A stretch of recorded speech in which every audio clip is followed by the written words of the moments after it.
Hello friends, मेरा नाम आदित्य सहगल है और आज हम एक बहुत अनकंफर्टेबल टॉपिक के बारे में बात करने जा रहे हैं, पर ये बहुत जरूरी है। जेफरी एप्स्टीन, इसका नाम तो आपने सुना ही होगा, आजकल बहुत सुर्खियों में है। ये सिर्फ एक क्रिमिनल केस नहीं है, बल्कि हमारे सिस्टम को पैसे और पावर ने कितना खोखला करके रखा हुआ है, इसको पूरा एक्सपोज करता है। आज हम इसके बारे में डिस्कस करेंगे। एप्स्टीन फाइल्स, जी हाँ, ये शब्द आपने भी बहुत सुना होगा। आजकल सोशल मीडिया, न्यूज चैनल्स, हर कोई इस चीज को कवर कर रहा है। बहुत लोगों का मानना है कि ये दुनिया का सबसे बड़ा कवर अप है। कुछ लोग तो ये भी बोल रहे हैं कि क्रिमिनल की कहानी है, लेकिन आजकल ये सुनने में आ रहा है कि ये नेटफ्लिक्स की सीरीज स्क्विड गेम, जो बहुत मशहूर है और आप लोगों में से बहुत लोगों ने देखी होगी, ये उसका रियल लाइफ एग्जाम्पल है। ये क्या है, इसको समझते हैं आप और मैं। इस वीडियो का मकसद किसी को गिल्टी डिक्लेयर करना नहीं है, हम सिर्फ फैक्ट चेक करेंगे और स्टोरी को समझेंगे। जिनका काम है उन्हीं को साझे, हालांकि वो तो ठीक से कर नहीं रहे, लेकिन कोई बात नहीं, हमारा काम है सिर्फ स्टोरी को समझना। एक लॉजिकल सवाल दिमाग में आता है कि लोग एप्स्टीन को स्क्विड गेम के साथ क्यों कंपेयर कर रहे हैं और उसको रियल लाइफ स्क्विड गेम क्यों मान रहे हैं। स्क्विड गेम जो नेटफ्लिक्स की एक बहुत पॉपुलर सीरीज है, उसमें होता क्या है कि कुछ पावरफुल लोग जिनके लिए पैसा मैटर नहीं करता, एक प्राइवेट आइलैंड जहां पे लॉज अप्लाई नहीं करते, और कुछ मजबूर लोग जिनके पास कोई चॉइस नहीं है। एप्स्टीन के केस में भी बिल्कुल यही पैटर्न देखने को मिलता है। प्राइवेट आइलैंड, कुछ अमीर लोग एंड घिनौनी हरकतें। इस आइलैंड पे जो हुआ है वो इतना इनह्यूमन है कि इस वीडियो में बताया भी नहीं जा सकता। डिस्टर्बिंगली इनकी सिमिलैरिटी बहुत ज्यादा है। जेफरी एप्स्टीन का बैकग्राउंड सरप्राइजिंगली काफी ऑर्डिनरी था। ब्रुकलिन, न्यूयॉर्क से आया ये लड़का 1953 में पैदा हुआ, काफी मिडिल क्लास फैमिली से बिलोंग करता था। ना कोई फाइनेंशियल वेल्थ और ना ही कोई इलाइट डिग्री। ये सब जानना क्यों जरूरी है? इसलिए क्योंकि बाद में एप्स्टीन जो लाइफ जी रहा था, private jets, mention in Manhattan, global access, ये सब उन्हीं को मिलता है जिनके पास जनरेशनल वेल्थ हो, या फिर उन्होंने डेकेड्स हार्ड वर्क करके इतने पैसे कमाए हो। एप्स्टीन का ये राइज काफी अनक्लियर और काफी फास्ट था। कुछ ही सालों में वो बिलियनियर था और वो दुनिया के सबसे अमीर और सबसे पॉपुलर लोगों के साथ घूम रहा था।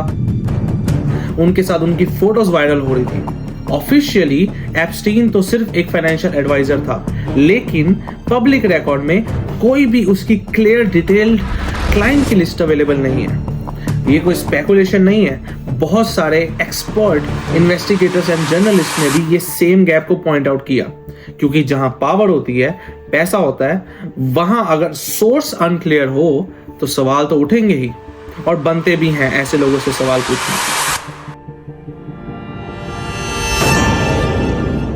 अब एप्स्टीन के राइज एंड ग्रोथ में एक नाम बार बार सामने आ रहा था, लेस्ली वेक्सनर। ये एक एस्टेब्लिश्ड बिजनेसमैन था।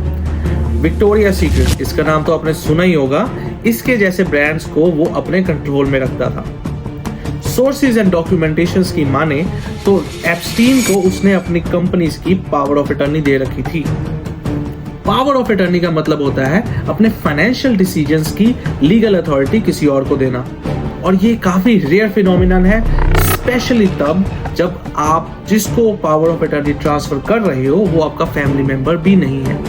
इस डिसीजन के बाद एप्स्टीन की तो मानो ओवरनाइट लाइफ ही बदल जाती है। मैनहट्टन के बड़े बड़े mansions, world travel, access to business elite clubs and politicians.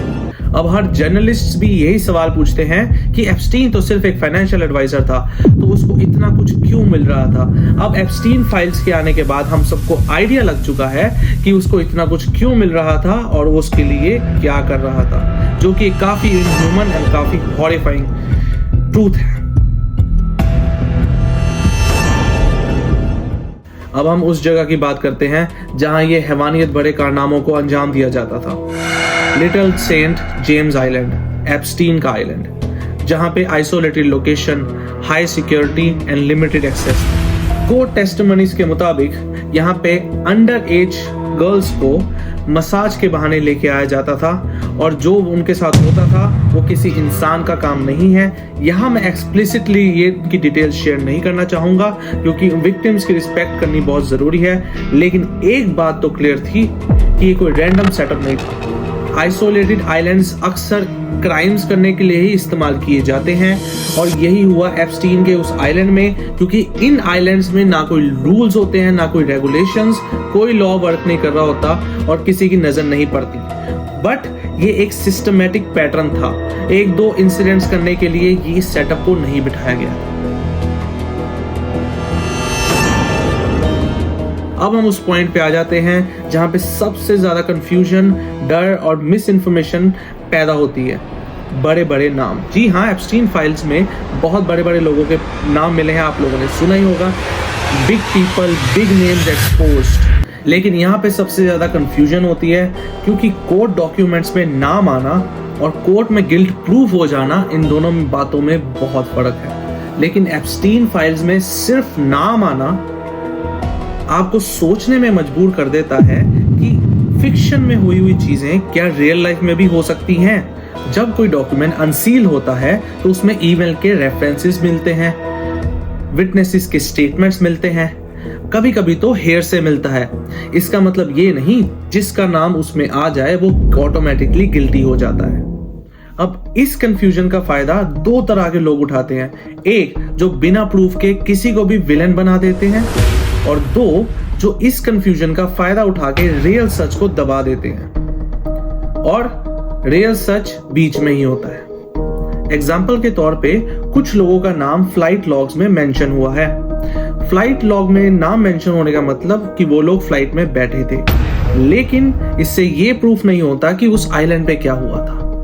बहुत सीरियस जर्नलिस्ट बोलते हैं कि association is not the evidence of crime, but यहाँ पे कड़ियां जोड़ना कोई मुश्किल बात नहीं है क्योंकि कोइंसिडेंसेस बहुत हो रहे हैं इस केस में।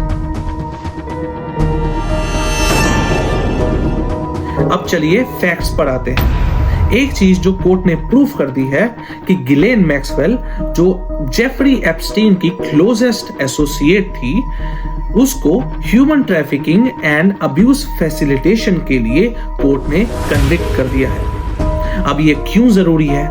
इसलिए क्योंकि ये एस्टेब्लिश करता है कि एप्स्टीन के ऑपरेशंस इमेजिनरी नहीं थे, विक्टिम्स भी थे और रिक्रूटमेंट का सिस्टम भी था।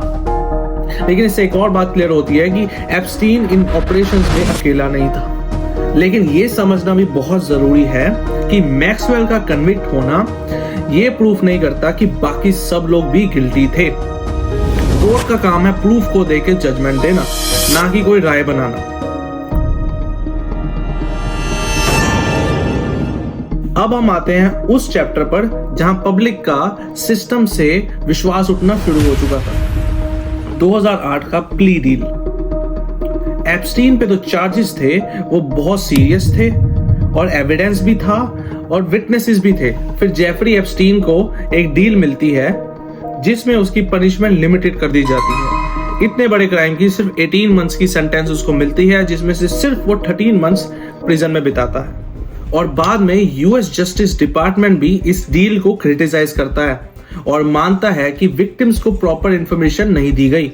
और यहाँ एक बहुत अनकंफर्टेबल सवाल पैदा होता है कि अगर एप्स्टीन के इतने पावरफुल कनेक्शन नहीं होते तो क्या उसे वो डील मिलती? और इस सवाल का डायरेक्ट जवाब आज तक कोई नहीं दे पाया, लेकिन सवाल जिंदा है। और अगर सिस्टम पे कोई सवाल उठाता है तो वो कॉन्स्पिरेसी थ्योरी नहीं होती, लेकिन वो सिस्टम से अकाउंटेबिलिटी की डिमांड होती है। 2019 में एप्स्टीन फिर से अरेस्ट होता है, पर इस बार सिचुएशन बिल्कुल अलग थी। मीडिया अलर्ट था, पब्लिक अवेयर थी और इस बार लगता था कि सच बाहर आ ही जाएगा। लोग एक्सपेक्ट कर रहे थे कि names, network, money trail, political connection, इस बार सब कुछ बाहर आएगा। एप्स्टीन अब सिर्फ एक क्रिमिनल बन के नहीं रह चुका था, वो एक गेटकीपर बन चुका था। लेकिन कुछ हफ्तों बाद उसकी लाश उसके जेल सेल में पाई जाती है और ऑफिशियल कंक्लूजन वाज सुसाइड। एक हाई प्रोफाइल इनमेट डेड पाया जाता है सुसाइड करके, जब कैमरास वर्क नहीं कर रहे थे और गार्ड्स सो रहे थे। इस बात को मानना बहुत मुश्किल है। इतने सारे कोइंसिडेंसेस एक साथ। जी हाँ, लेकिन इस बात का कोई प्रूफ नहीं है और इस चीज को सुसाइड ही घोषित किया गया। इस वीडियो के कंक्लूजन में मैं ये कहना चाहूंगा कि एप्स्टीन फाइल्स का केस एक क्रिमिनल की कहानी नहीं है, बल्कि पावर, प्रिविलेज और अकाउंटेबिलिटी पे सवाल उठाती है। मैं ये नहीं कह रहा कि सारी थ्योरीज गलत हैं, बट मैं ये भी नहीं कह रहा कि सारी थ्योरीज सही हैं। शायद कहीं इसके बीच में ही कुछ। अब सवाल मैं आपसे पूछता हूं, इस केस में आपको सबसे ज्यादा डिस्टर्बिंग क्या लगा? सिस्टम फेलियर, नेटवर्क, वो अनआंसर्ड क्वेश्चन जो अभी भी हमारे मन में है, या किस हद तक एक इंसान हैवान बन सकता है? आप मुझे कमेंट सेक्शन में जरूर बताइएगा और इसके ऊपर कोई भी अपडेट आता है तो मैं इसके ऊपर वीडियो जरूर बनाऊंगा। इन द मीनवाइल, अगर आप मुझे देखते रहना चाहते तो please subscribe the channel, comment your views and like the video. See you soon.